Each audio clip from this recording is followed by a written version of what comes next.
Hey Colapreneur kids, we are getting ready to make our cool fall treat, candy apple wedges.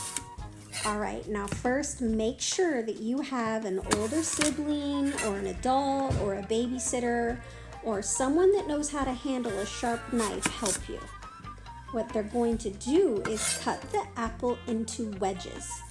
And you want to make sure that the wedges are thin enough so they will fit inside of the 2-inch package that we give you in case you want to gift it to someone or sell it or donate it or just show off how cool your food looks in awesome packaging.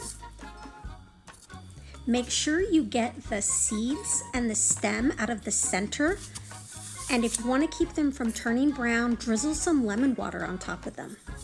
Now when you get ready to put your stick in the apple, you want to put it down on a flat surface and then slide the stick in because it's very sharp and you don't want to poke your fingers. Also, make sure that you don't stick it in at an angle.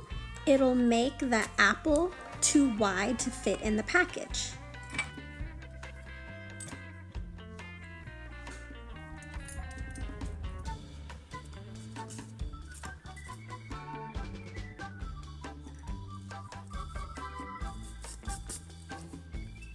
Try dabbing your apple off on a paper towel to absorb any extra moisture. It'll make the melted candy stick to it a lot better.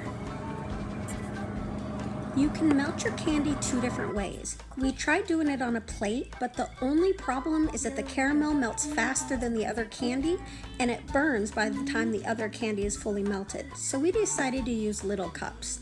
You can use a Dixie cup. These are just little candy cups that we have.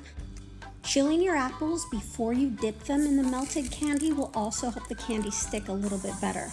If your caramel dries too fast and the little sprinkles are bouncing off, just dip the caramel in a tiny bit of water and then the sprinkles will stick right to it.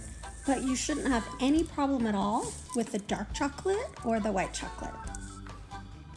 Make sure that you let your candy-coated apples dry completely before trying to package them. You don't want a bunch of smudges on the inside. They'll be ready for you to display or give as a gift or even sell.